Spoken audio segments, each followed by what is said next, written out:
Welcome students. Till now what we have seen is the stones, right? Building materials, the basic stones from which there are so many properties we have studied, right? First class we saw about the classification of stones. Next class we saw about the properties of the stones. The next class we saw what we saw we saw what is the quarrying, what is the dressing of stones, right? So now for this class we are going to see about the bricks, right? So we are going to see the bricks is the most important and common man material, right? Stone masonry is little bit costly, but brick masonry is little bit economical, right? So we are going to see what is a brick. Then we are going to see what are the composition of the good brick earth, so that from which we can get a good brick, and what are the various methods of manufacturing of bricks. And we will be seeing after manufacturing of bricks, we will see what are the different types of bricks and its properties. Okay. Now we'll go for the brick. What is a brick, right? A brick is a brick, right? We'll say like that. Okay, now we can see so many types of bricks nowadays in the market, right? It is a reddish color, it is a fly ash brick which is white in color, hollow block bricks is there, right? Even in the common bricks you can see some bricks will have a dismantled shapes, some bricks will have a very good side shapes, everything, right? So what is the actual definition as per the IS code? It is a block or a single unit, right? A single unit of kneaded clay. Kneaded clay means as you knead your dough for the chapati, like that they will knead again and again and again to make into a very good composition, and they put a block like things, right? They will have a blocks like this, okay? The sizes are mostly, as per the IS code, the size is 190 by 19 by 19. This is 190, okay? This is 1990, right? It is that is a standard brick.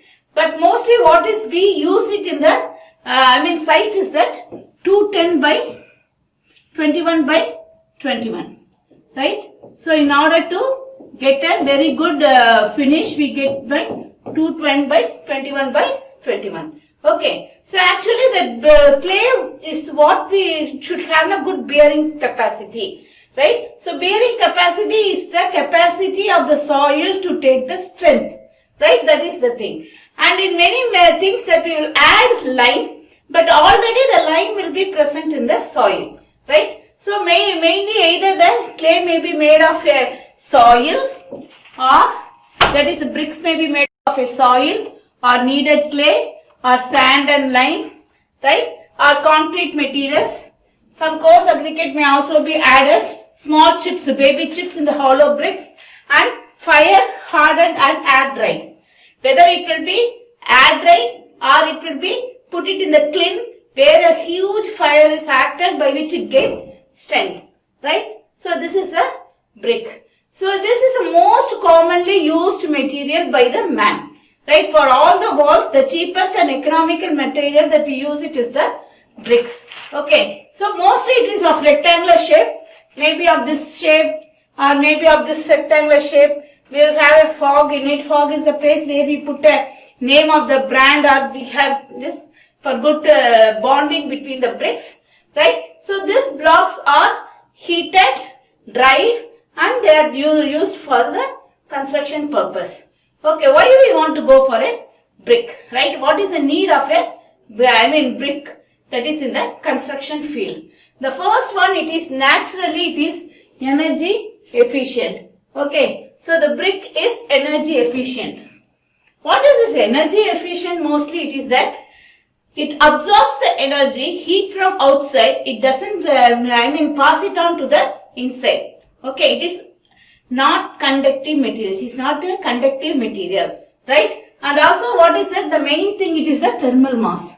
What is the outside pressure or outside temperature will not get affected because of this brick walls, right? And also the second one, the next one, that is the ability of the brick to store the heat and slowly release it, right? So it will release outside. Okay, the outside temperature may be very hot, but when we enter into the home, we will feel because of the brick walls, right? Okay, that's what it is told here, because the summer time and all, the inside the home it will be cool. During the winter, what will happen? The inside home will be little bit warm, right? So like that, the bricks will not be conducting the outside temperature to the inside, but it will regain the inside temperature. That is one of the main advantage. The second thing why we are going in for using the brick is that it is cheaper and lighter material than normal stones or normal masonry or concrete structure. It is cheaper materials. And also what is that now? Masons only is necessary. No most skilled labors are necessary for placing a brick. If you take our forefathers now, they have the clay. Clay itself they have heated, they have mixed with the straw, lime, everything. They have made a block and even they have made a house out of it which is still standing. Right? That is also a brick. Okay. So the next one, why we need brick is that it is a sustainable green material. Okay. It doesn't have any unwanted materials in it. The actual earth is taken, it is a green material and we are using it. Right? That is the one thing. So what is the another thing it is? It can be recyclable. If a building has to be very old and it has to be, demolished means that brick stones we can even use it as aggregate for the concrete process. Okay. So like that it can be reusable. Right? And also the chipped small bricks are used for pavement of the roads. Right? It is used for as a coarse aggregate. It can be used as a, that is inside of the drainage system, it can be used for the retaining wall purpose. Right? So if it is a drainage system is there now, this part they will be using this broken building materials, broken bricks also. So it is reusable. It is a green material which is reusable. And also the next one, it is not doesn't rot, dent or eaten by termites. So this property is mostly with the wooden material. Right? Easily it is affected by the termite. It is easily, it will be rot. The life will be very short for a wood. But for here, it will not be rot, it will not dent, it will not tear, it will not be eaten by the termites. The last thing why we need brick is that to absorb noise. Right? So you imagine, you are there in a room, you have a brick wall, next another room is there. Whatever you are talking with another person is hearing. So we are seeing why we are choosing the bricks, right? So it is very economical and other things. And the acoustics, right? The noise level. When once that the rooms what we are talking, if it is heard to the next room, what will happen? So the bricks why we are preferring is that it is a very good soundproof. It is an acoustic proof material.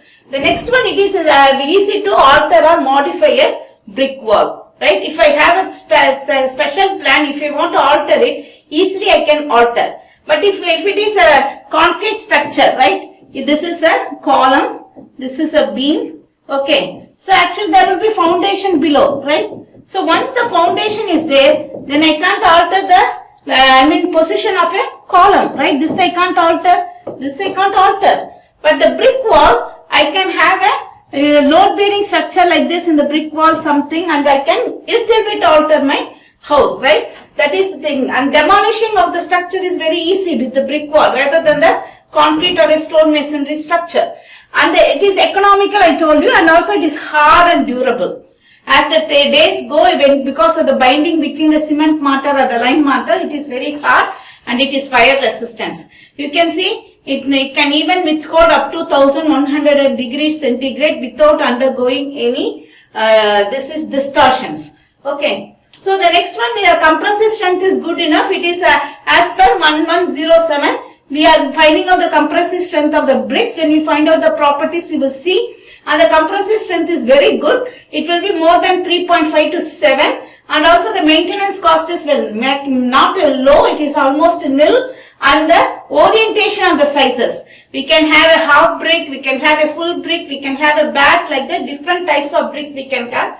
And the scrap value of the brick is more high. Even the bricks, after it is broken, can be used as an aggregate. Right? So that is after the use it, what is the value? That we call it as the scrap value. Right? Okay, it is very high and it is reusable and recyclable. I am again and again telling that even the bricks are small, after demolishing water, it can be used for many other purpose, right? Okay, that is the use of bricks. Now we will go and see. Everyone will know what is the composition of bricks, where bricks we are getting. All the things I am again and again I am telling, the building materials what we are using for civil engineering, we are getting it from the mother earth, right? So, okay, what is that good quality we should have? The composition. Every, earth material, every soil materials cannot be used for making a very good brick, right? What is the material that I am going to use it? Okay, so I can see this, the soil or the property of the soil, earth, which I am using it for the brick should have silica 50 to 60%. So, which is good in silica is sand, right? The next one, alumina, 20 to 30%, lime 10%, iron oxide 5 to 6%, magnesia less than 5%, and alkalis and other organic matters will also be there. We will see how far it is advantageous, how far it is harmful, right? So, the first one we will see about this, silica and alumina are almost the same thing that is available in the earth. If it is a calcareous rock, it is rich in calcium, but that rock is not, it is a limestone, sandstone, and it is not used for making bricks. The bricks making materials are silica content, silicious rocks and also argillaceous rocks. That are the main rock material, the earth material which are used for making a brick. Even cement is, for making cement, the raw material is earth. We will be taking the material that is rich in silica and argillaceous material, clay content. Right, first we will see about the silica. So the silica what we are using for the brick material, it should have 50 to 60% of silica in it. The earth should have 50 to 60% of silica in it. And also it should, because why we have silica is that it will prevent cracking of the bricks, right? So the cracking, warping means distortion in shapes. If there is a brick like this is there, and if that is undergoing water, right? So rain is coming now, everything is coming. If the brick is bulging, what will happen? That's all. Failure will happen.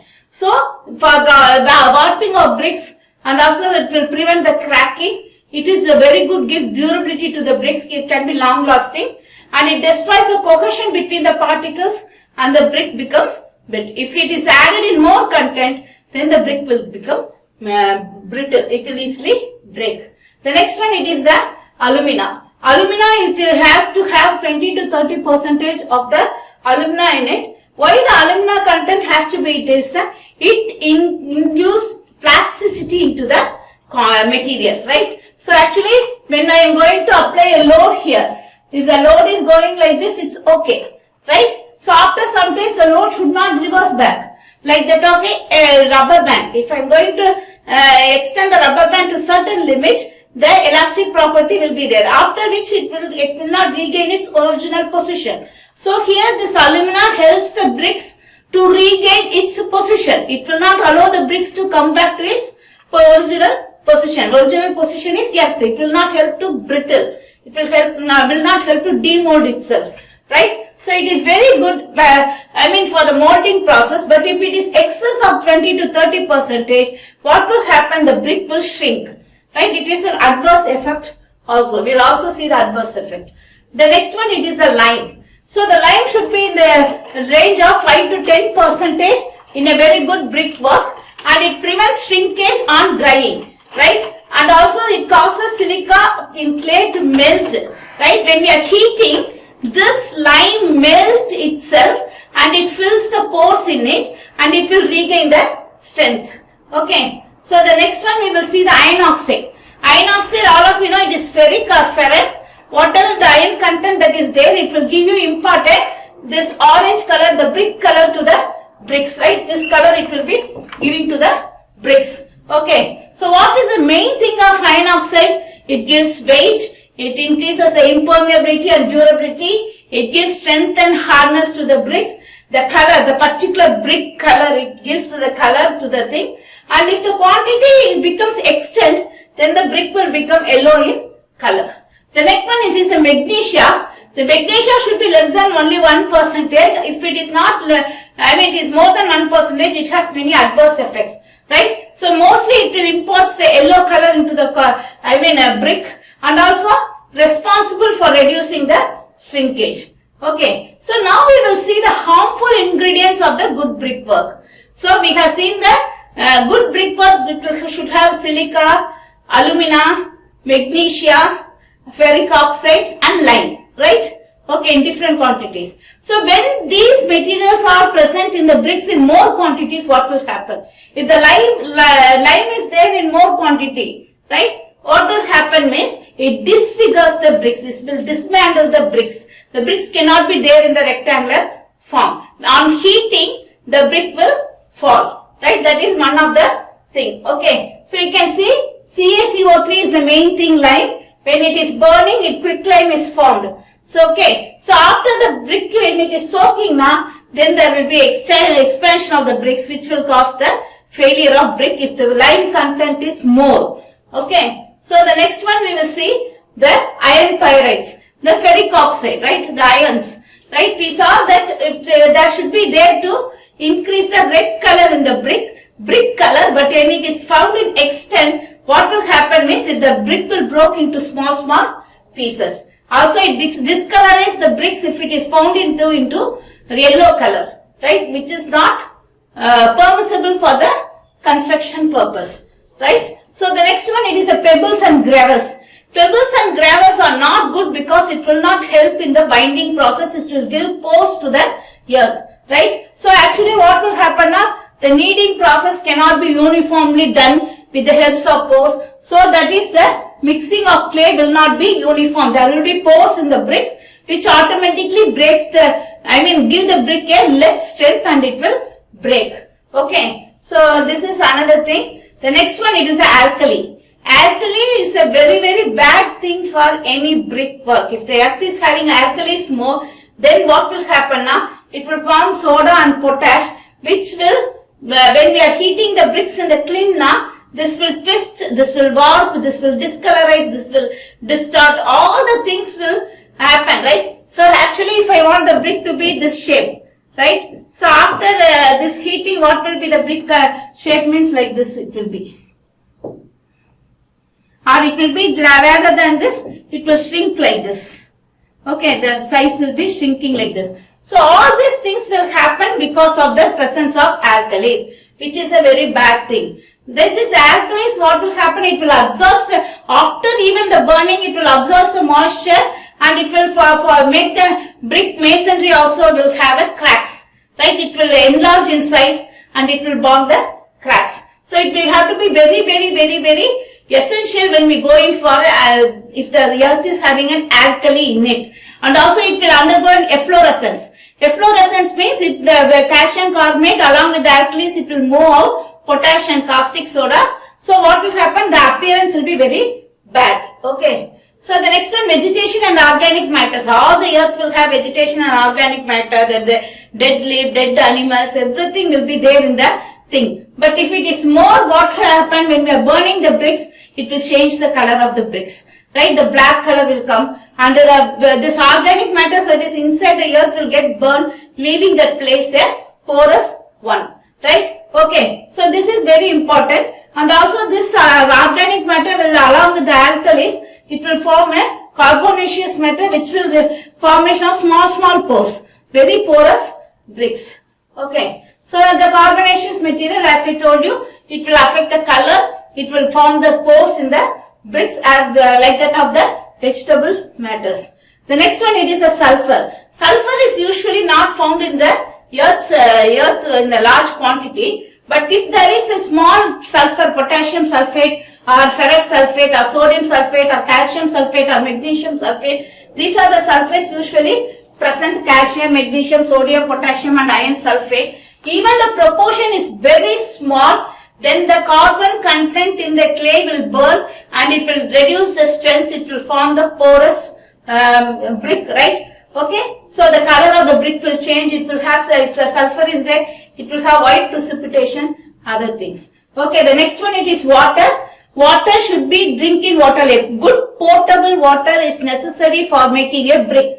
Whatever the alkalis or whatever the acidic contents in the water will affect the brick manufacturing process, the properties of the bricks. It will sink, it will discolorize, that will happen even in the brick masonry itself. The next one, we have to, see what are the composition of the bricks. I am saying about some composition. Here, till here we saw about the ordinary bricks alone, the composition of the bricks used. Okay, now we will see what are the composition, actual composition in the brick. If I am going to take a common burnt clay, then it is having a low mud, that is soil, sand, water. If I am going to have a sand lime bricks, instead of this clay content, we will have lime content more. Right? So calcium silicate, that is silica sand, quicklime and water. Okay. So the next type is concrete bricks. All of you know it is a hollow bricks. We call it as a concrete bricks. It will have sand, water, Portland cement into it. The next one, instead of Portland cement, we can have fly ash. What is fly ash? Fly ash is the byproduct or the waste product that is coming from the thermal power plant. Okay. It will have some pozzolanic property like that of the cement. So that they are using it for the fly ash bricks, because fly ash is very cheaper. It is a waste material. So it is very cheaper compared to the Portland cement. So fly ash, sand or river and the stone dust it is used. And the next one, it is the fire clay bricks, where the ordinary bricks upon heating cling to the very high temperature. We call it as a fire clay bricks. What is the main advantage of the fire clay bricks is that it is having a very good finish. It's very rectangular, perfect finish at the end. Okay. So it will have little bit of alumina content in it, and hollow bricks. All of you know about the hollow bricks, right? So actually, this is one of the sun bricks, we call it as, which will have pores. And this is a hollow brick, and this is a fly ash brick. This is an ordinary brick, and this is also a one type of fly ash bricks. This is fire clay bricks. Okay. So this autoclaved aerated bricks. This is autoclaved bricks are nowadays gaining very prominence in this, because we have fly ash, limestone powder, cement, gypsum, aluminium, powder paste, everything, by which we can have a very smooth surface of bricks in it. Right? It will have a very smooth surface bricks. Right? So these are the different types of bricks and the compositions that we have saw. And we will see some standard brick size. So if it is a standard and modular size, 190 by 90, or half brick, it is 190 by 40. If it is a non-modular brick, then we will have it as 230, 110 by 70 or by 30, half brick size.